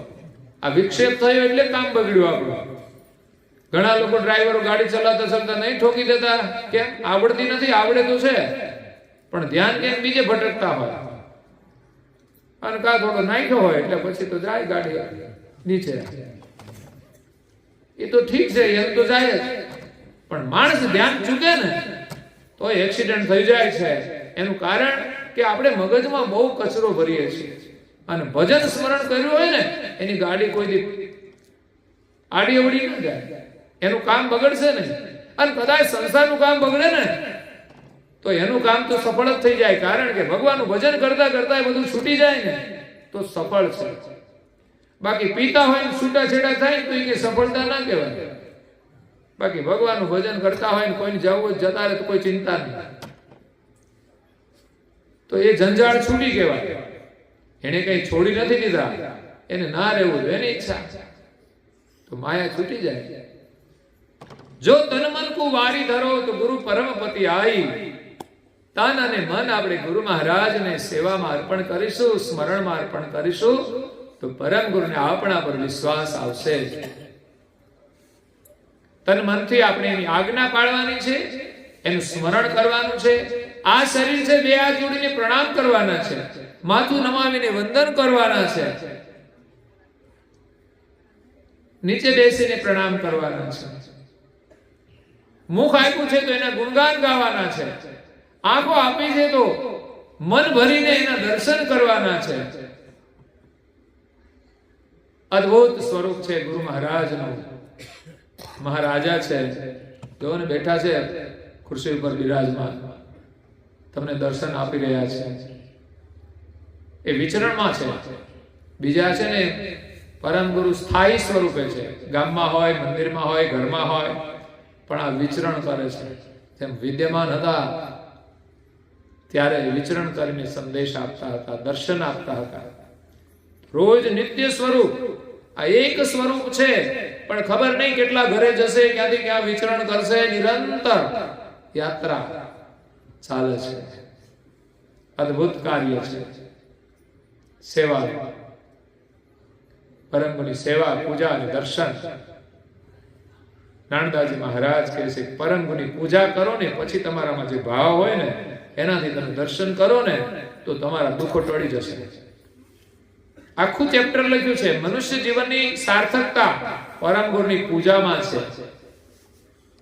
અને પૂજા કર્યા પછી તમે વંદન કરો અને દર્શન કરો તો લખ્યું કે દર્શન તે સબ દુઃખ ગયા નિરખ્યા શ્રીમદ કુબેર. નારણદાસ ધન્ય શરણ કો પાયા નિજ ઘર મગશે. નિજ ઘરને પ્રાપ્ત કરવાનો માર્ગ મળી ગયો. આપણું જે અસલી ઘર છે એ ઘરનો માર્ગ આપણે બતાવે છે અને મોક્ષનો માર્ગ છે. ગુરુજી માર્ગ બતાવે મોક્ષનો રે. ગુરુજી માર્ગ બતાવે મોક્ષનો રે. હે કરવા અંશો કેરો કલ્યાણ કરવા અંશો કેરો કલ્યાણ. ગુરુજી એ માર્ગ બતાવે મોક્ષનો રે. બહુ સુંદર ભજન છે મહારાષ્ટ્ર. મને બહુ ગમે છે, ગાવાનું ગમે છે અને ભજનના શબ્દો બહુ અતિ પ્રિય છે, જે આપણા હૃદયની અંદર પરમ ગુરુ પ્રત્યે ભાવ ભરી દે કે આવા દિવ્ય પરમ ગુરુ આ વિશ્વમાં આવ્યા છે, દિવ્ય સ્વરૂપ ધારણ કરીને એની દિવ્યતાની વાત સાંભળીને આપણી એના સ્વરૂપમાં પ્રીતિ થઈ જાય કે વારંવાર દર્શન કરવાથી આપણી દ્રષ્ટિ પાવન બની જાય. તન આપવાનું છે તો આંખો એને આપીએ. દુનિયામાં તો જેટલું જરૂર હોય ને આપણે ખાવું પીવું હરવું ફરવું કામકાજ કરવા માટે આંખો જરૂરી હોય એટલો ઉપયોગ કરીએ, પણ બહુ બધી ટીવી જોયા કરશો, ડીવી જોયા કરશો તો થશે શું? નરકમાં જવું પડશે. આ કામ હોય ને ત્યારે સામું જોઈને વાત કરી લેવી, પણ બહુ જોયા નહીં કરવા. બીબીને જુઓ કે બીબાને જુઓ, પણ એની અંદર ભીતરમાં પરમ ગુરુ બિરાજમાન છે એને જોવાના છે. અને આપણે બધાએ વ્યવહારની અંદર બિરાજમાન કરવાના છે. તમારા કપાળમાં તિલક હોય ને એના કપાળમાં તિલક હોય તો પરમ ગુરુ છે કે નહીં? એની આજ્ઞા રૂપે તો કપાળમાં બિરાજમાન છે. એ તમને સતકેવલ સાહેબ ઉઠીને કહેશે, બંને જણ એકબીજાને કહેશો તો પરમ ગુરુના દર્શન થશે કે નહીં? એનું સ્મરણ થશે કે નહીં? તો દરેકના હૃદયની અંદર પરમ ગુરુ બિરાજમાન છે. વ્યવહારમાં આવે તન અને મનથી, અને એમાં આપણે પરમ ગુરુના દર્શન કરવાના છે. બાકી મોહ દ્રષ્ટિથી જીવીશું તો એમાં સુખ મળશે નહીં. કારણ કે આપણે જેમાં મોહ રાખીએ છીએ ને એ મોહ કાયમ રહેતો નથી. પતિ અને પત્ની એકબીજાનું કયું કરે ત્યાં સુધી ગમે, ન કરે તે દિવસે નહીં ગમે.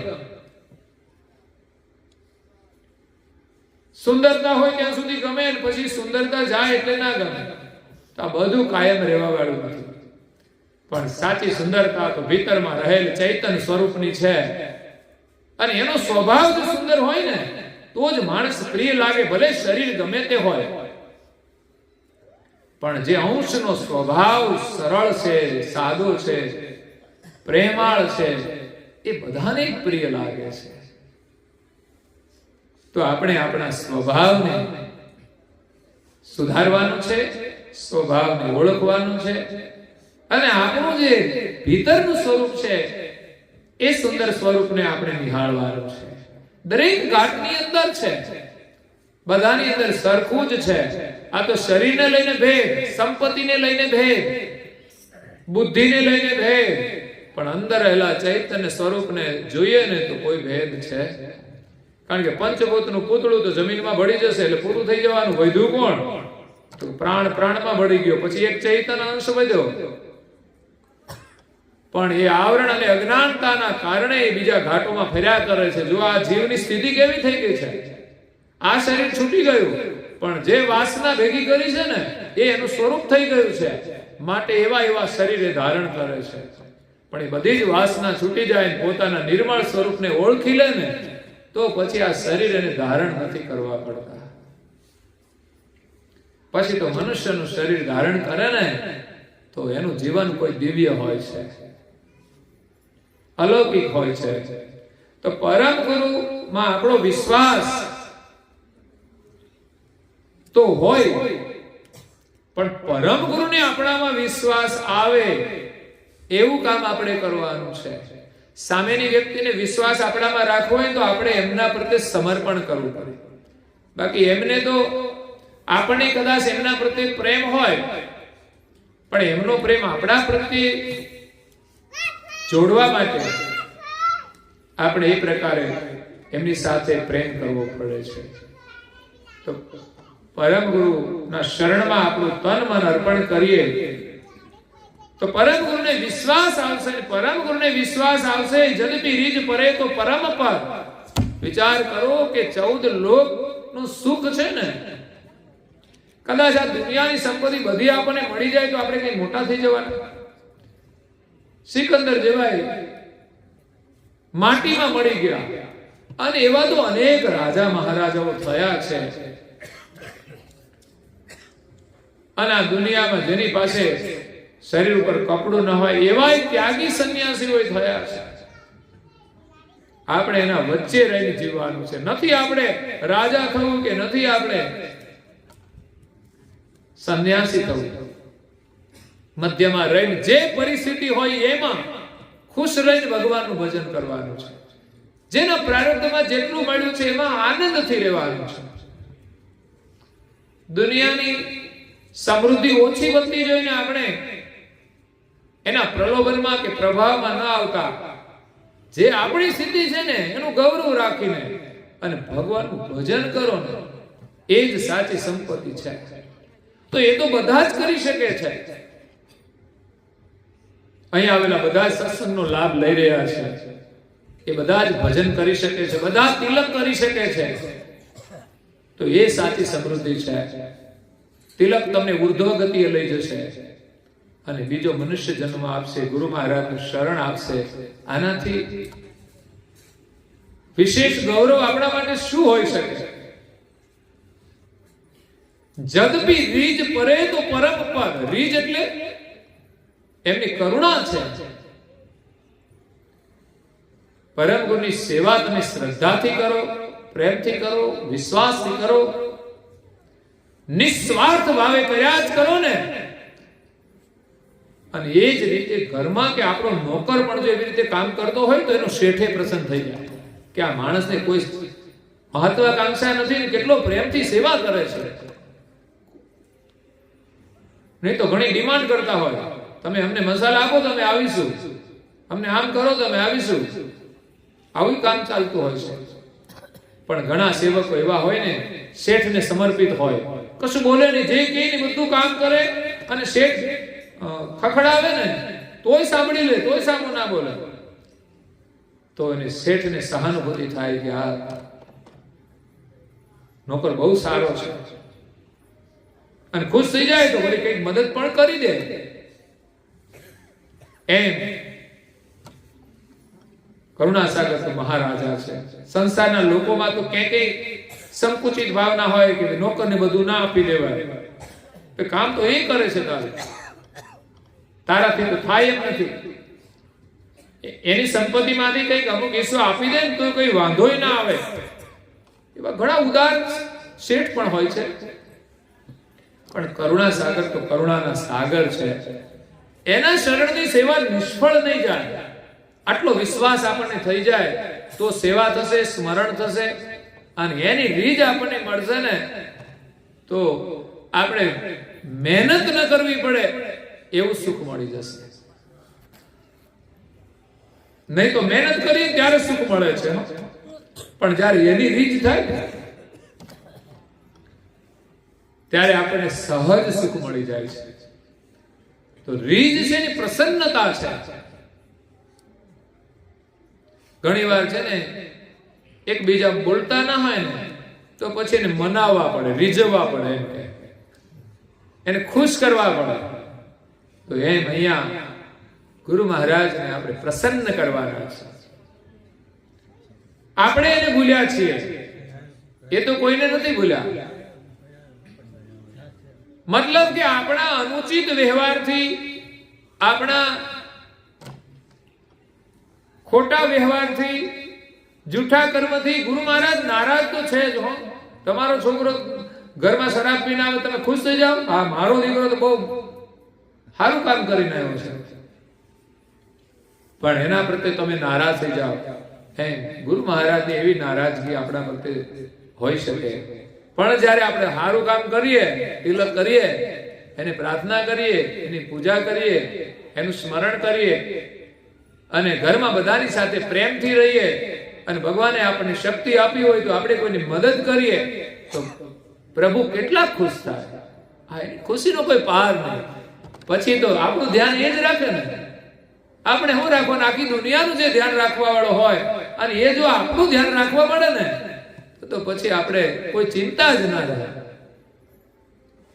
આપણે કોઈ ચિંતા ના રહે. એક બાળક જો માતાને સમર્પિત થઈ જાય છે અને કોઈ ચિંતા નથી રહેતી તો આપણે ગુરુના થઈ જઈએ તો પછી ચિંતા રહે ખરી? આ આપણે વિશ્વાસ થવો જોઈએ તો જ થાય કામ, નહીં તો ના થાય. એમની આજ્ઞા ક્યારે પાળીશું? કે આપણને વિશ્વાસ થાય કે એની આજ્ઞા પાળીશું તો આપણે કોઈ ચિંતા નહીં રહે. આપણું બધું કામ એ કરશે.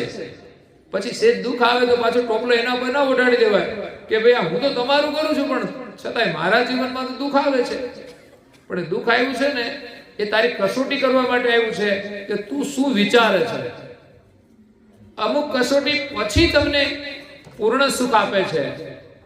અગર તો એ આવવા છતાંય આપણે એને વિચારીએ નહીં ને તો એ દુઃખ આપણા માટે દુઃખ નહીં રહે, પણ ગુરુ મહારાજમાં આપણું ચિત્ત સ્થિર રહેશે, એના સ્મરણમાં રહેશે ને તો એ સુખ આપણને મળશે. અને રીજ પણ આપણા ઉપર થશે ને તો તત્કાલ એ પરમ પદ આપી દેશે. એની એવી કરુણા થશે તો આપણને પરમ સુખની પ્રાપ્તિ થઈ જશે. એટલે ગુરુ છે ને આપણને દ્રષ્ટિ પ્રદાન કરે છે. મેઇન વસ્તુ જ્ઞાન દ્વારા પરમ ગુરુ આવ્યા એમ નથી કોઈને બંગલા બાંધી દીધા. બરાબર છે, દરેક માણસ મહેનત કરે છે ને પ્રારબ્ધનું ફળ મળે છે, પણ એમાં આપણે ખોટા માર્ગે ન જઈએ. મેં કહ્યું ને સુખ ને દુઃખ એ તો સારા કર્મ સાથે જોડાયેલું છે, સગવડ કે અગવડ સાથે નથી જોડાયેલું. તો પરમ ગુરુ આવે છે તો આપણને શું આપે છે?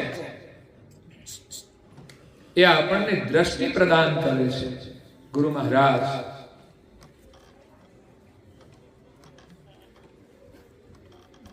તો એક ઝવેરી હતો, એક ઝવેરી, એનો એક ભાગીદાર હતો. એ કથા સાંભળવા આવ્યો. વિચાર કરો,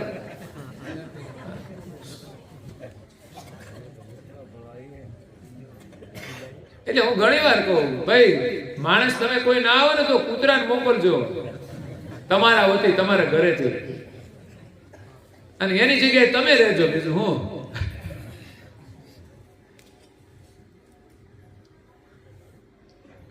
એક ઝવેરી હતો. ગુરુ મહારાજ આપણને દ્રષ્ટિ આપે છે એના માટે કહું છું, અને એ આપણા જીવન માટે કેટલી મહત્વની હોય છે.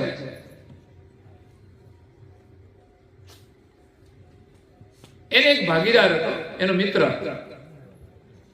બંને વેપાર કરે હીરાનો, અને ભગવાને મનુષ્ય જીવન આપ્યું છે ને આપણે હીરાનો વેપાર કરવા જ આપ્યું છે.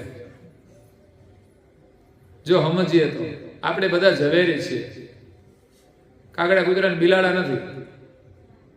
મનુષ્ય છે ને એ બધા ઘાટોની અંદર ઝવેરી જેવો છે, હીરાનો વેપાર કરે એવો. તો બંને વેપાર કરે, એમાં એક જે ભાગીદાર હતો ને એ થોડો ઉલટા માર્ગે જવા લાગ્યો, કુસંગ થયો એટલે. અને પેલી એક ઝવેરી જે હતો એ સત્સંગી હતો થોડો, અને એનો ભાગીદાર હતો ને એ સત્સંગી નહોતો. ઝવેરી હતા બેઉ, પણ ફરક હતો, એક સત્સંગી હતો અને બીજો નહોતો. તો સત્સંગી નહોતો, એક કુસંગમાં આવી અને વ્યસનની લતે ચડી ગયો. એટલે પછી અત્યારે તો ખબર છે ને મોટામાં મોટું વ્યસન એક ગામમાં આવી ગયું. બોલો, પેલા તો અમુક ગામમાં છે ને અમુક લોકો પાસે જ હતું, એનું પ્રાઇવેટ હતું, હવે તો જાહેર થઈ ગયું બધું. હવે કોઈ ગામ બાકી નથી, જ્યાં જઈએ ને ત્યાં ફરિયાદ.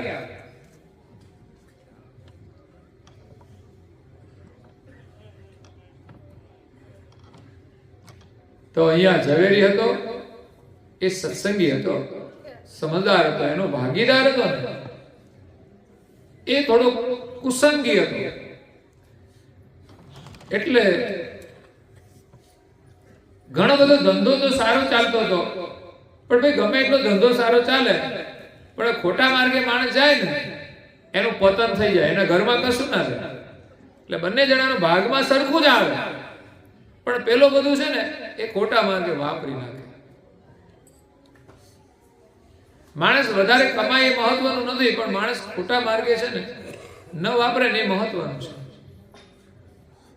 અત્યારે ઘણા બધા કમાય છે પણ ઉડાડે છે. શું કરે? જિંદગી પછી ઉડી જવાની ઉડાડવા. રતન ટાટા હતા પણ ઘણા બધા સારા કામ કરીને ગયા, દુનિયાભરના પૈસા કમાણા.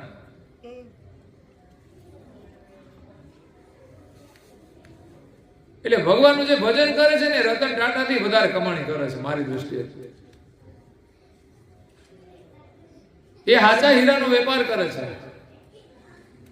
મહાપુરુષો જે મોતી આપીને ગયા છે ને એ મોતીડા એની પાસે છે.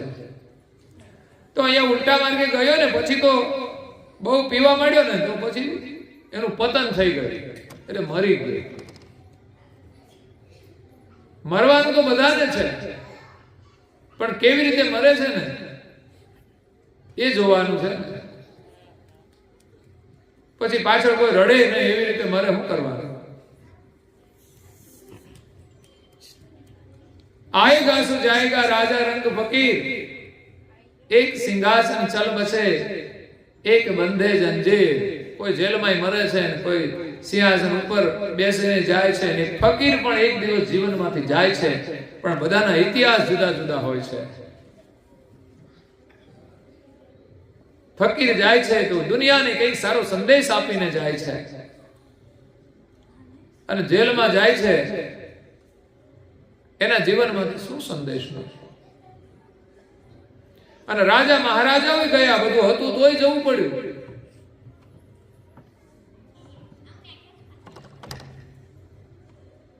તો અહીંયા ઝવેરી હતો એનો મિત્ર, એ મૃત્યુ પામ્યો પણ એનો મિત્ર હતો એટલે મિત્રના ઘરે જાય. એ મિત્રને નાનો છોકરો હતો. મિત્રે એને કહ્યું કે ભાઈ તમે, એના મિત્રની પત્નીને કહ્યું કે તમે ચિંતા ન કરતા. પણ ચિંતા તો થાય ને, એ હતા ત્યારે હતી અને નથી તોય છે. હતા ત્યારે શું હતી? તો ખોટા માર્ગે જતા હોય એટલે ઘરમાં બહેનોને ચિંતા હોય. એટલે અમારા ભાઈઓ વ્યસનોનું સેવન કરે ને એટલે બહેનો ચિંતા વધારે કરતા હોય છે.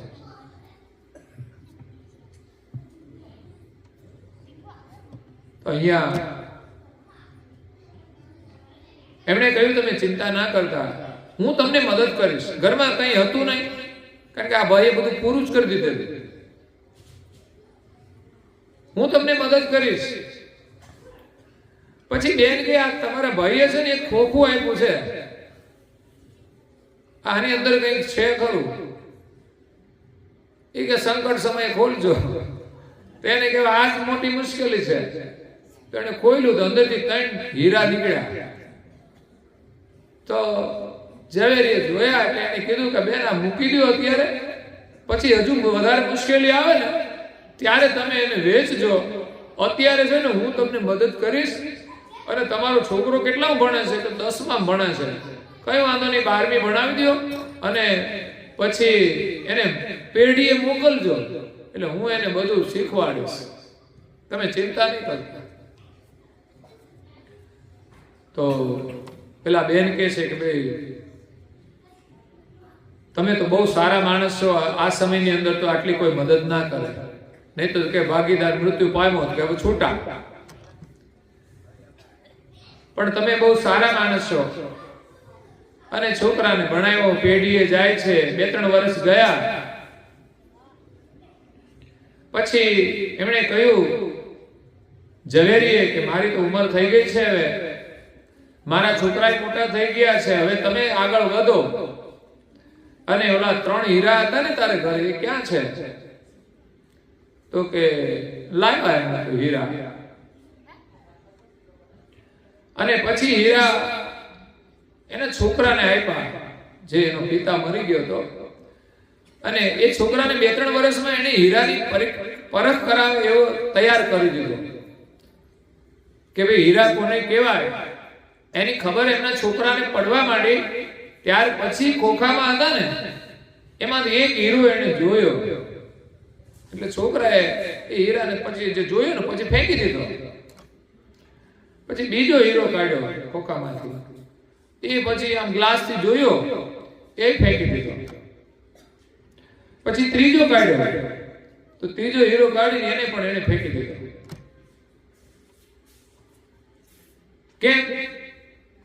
તો કે હીરા નતા, કાચના ટુકડા હતા.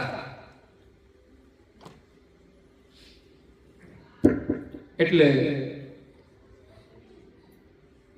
પેલા ઝવેરીએ કહ્યું કે જો આ 3 વર્ષ પહેલા છે ને આ તમે મને આપ્યા હોત ને મેં એમ કહ્યું હોત કે આ કાચના ટુકડા છે તો તમને મારા ઉપર શક જાત કે આ અમારા ઘરવાળા નથી ને એટલે પછી અમારા હીરા લઈ લીધા. આવું છેતરપિંડી લોકો કરતા જ હોય છે. પરંતુ મેં તમને પાછા આપી દીધા. તમારા છોકરાને મેં હીરાની પરખ કરે એવો તૈયાર કર્યો અને હવે પોતાની જાતે એમ કહે છે કે આ હીરા નથી પણ કાચના ટુકડા છે. એટલે એમણે એમના છોકરાને એક દ્રષ્ટિ આપી. એના જીવનમાં એ કામની હતી, હીરાને પરખવાની દ્રષ્ટિ. કયા કાચના ટુકડા છે, કયા હીરા છે. તો હીરાના જે વેપારી હતા એમના છોકરાને એમણે હીરા ના આપ્યા પણ હીરાને ઓળખવાની દ્રષ્ટિ આપી. જો ખાલી વેપારી છે ને એના જીવનમાં હીરા બધા બહુ આપીને જાય ને તો એને કઈ ખબર ના પડત નહીં. નાનો છોકરો હતો એને કદાચ હીરા આપે તો એને ખબર ના પડતી હોય તો શું કરે? પણ એને હીરાને પારખવાની દ્રષ્ટિ આપી. એમ ગુરુ મહારાજ આપણે દુનિયાભરની સમૃદ્ધિ ન આપે પણ એને પારખવાની દ્રષ્ટિ આપે ને કે આમાં કેટલું સુખ છે તો એ આપણા માટે મહત્વનું છે. નહીં તો છે ને એ દ્રષ્ટિ ના આપે ને કદાચ ઢગલો સંપત્તિ આપે તો આપણે સુખી થવાના કે દુખી થવાના? આ સંસારમાં જેની પાસે પૈસા છે ને એ પણ દુખી જ છે. એને તો વળી સમય જ નથી ભગવાનનું ભજન કરવાનું. એટલે ભગવાન આપણને એવી દ્રષ્ટિ આપે ને એ એની કૃપા છે. ખોજો ગુરુગમ વારંવાર સાર સુખ પામવા. એ ગુરુગમની ખોજ એટલે દ્રષ્ટિ મેળવવાની છે.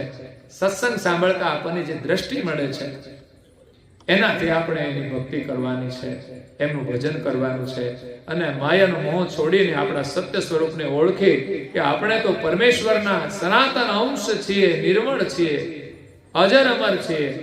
શરીરનો મોહ છૂટી જાય ક્યારે કે આપણને એમ થાય હું તો ચૈતન છું ને અજર અમર છું.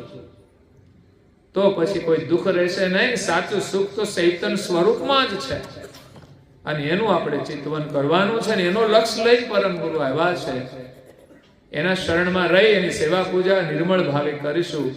એમના આશીર્વાદથી આપણું કલ્યાણ થશે એવો વિશ્વાસ રાખી અને આપણે એની ભક્તિ કરીએ. આજે અહીંયા છગનપુરાની અંદર ખૂબ આનંદનો પ્રસંગ છે. આપણે કથાને અહીંયા વિરામ આપીએ છીએ કે હું જ્યારથી આવું છું ત્યારથી મને બહુ આનંદ થાય છે. ગામના બધા જ ભક્તો પ્રત્યે બહુ આદર પણ થાય છે કે આ ગામની અંદર લોકોની અંદર ભક્તિ ભાવના છે, સંસ્કાર છે. મેં કહ્યું કે ગામની એક સારી પ્રગતિ થઈ રહી છે કે જ્યાં ધર્મ કાર્યો થતા હોય, ધર્મ સ્થાનો હોય અને ભજન કીર્તન થતા હોય, સત્સંગ પ્રેમી હોય. તો આજે જે જગદીશ્વર મહાદેવ અહીંયા પુરાનું શિવલિંગ, આપણે ત્યાં મૂળ જે પૂજાઓ ચાલી આવી છે શિવલિંગની હતી. એના પહેલા તો પ્રાણની સાધના હતી પણ સૌપ્રથમ કોઈ મૂર્તિના રૂપમાં જો પૂજા આવી હોય તો એ શિવલિંગ છે. અને આમ તો શિવલિંગ એ પુરુષ પ્રકૃતિનું પ્રતીક છે પણ એ શિવ સ્વરૂપે પૂજવામાં આવે છે. તો આપણી પરંપરામાં શિવની પૂજા પ્રધાન છે. એટલે કોઈ ગામ નહીં એવું હોય કે જ્યાં શિવનું સ્થાન ના હોય.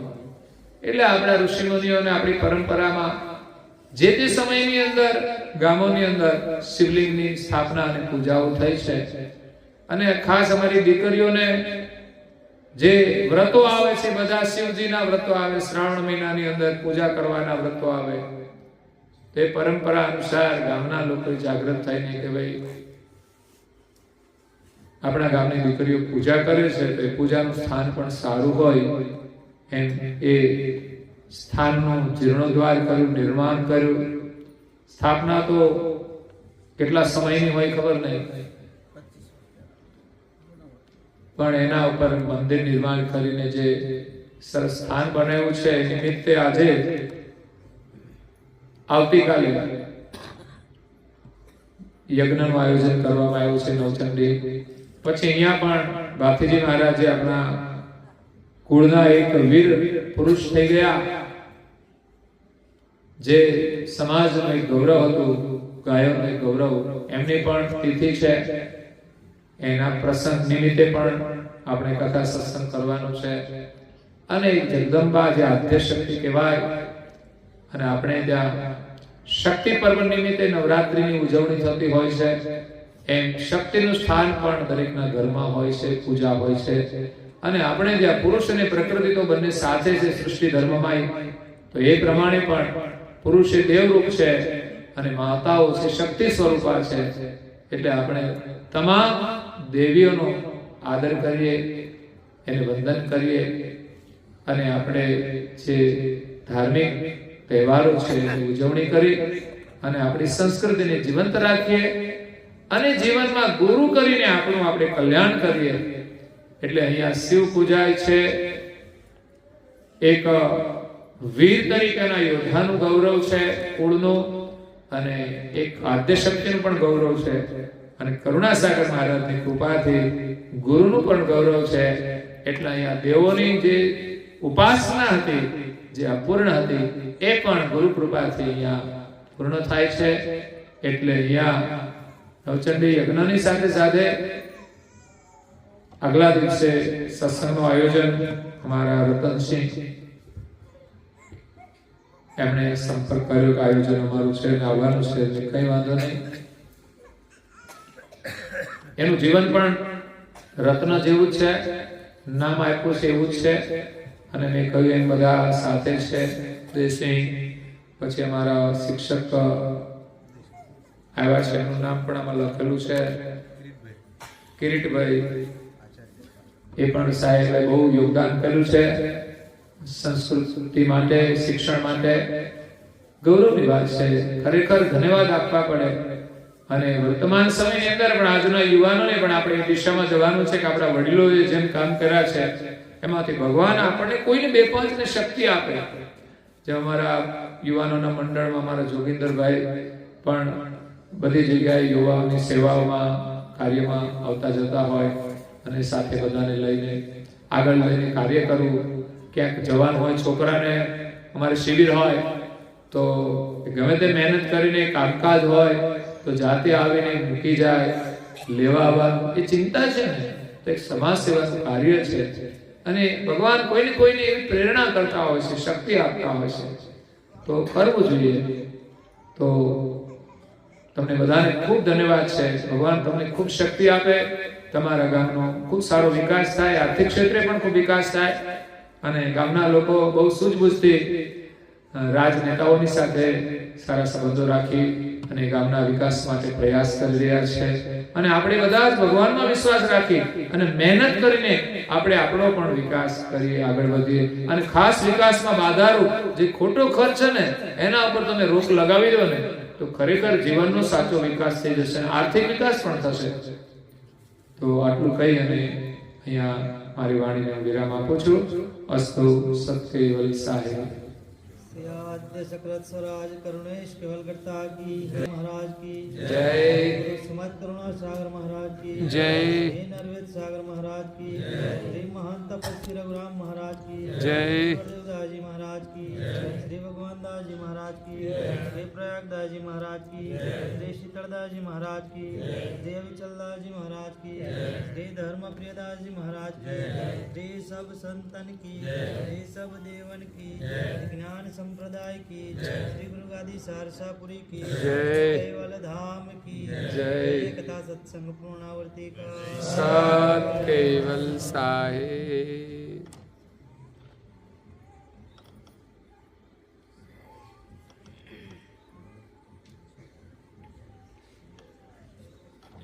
કેવલ હંસો સત કેવલ સાહેબ। બાજુ બાજુ સૌને કહેજો પ્રેમથી હસતા હસતા સત કેવલ સાહેબ, સત કેવલ સાહેબ।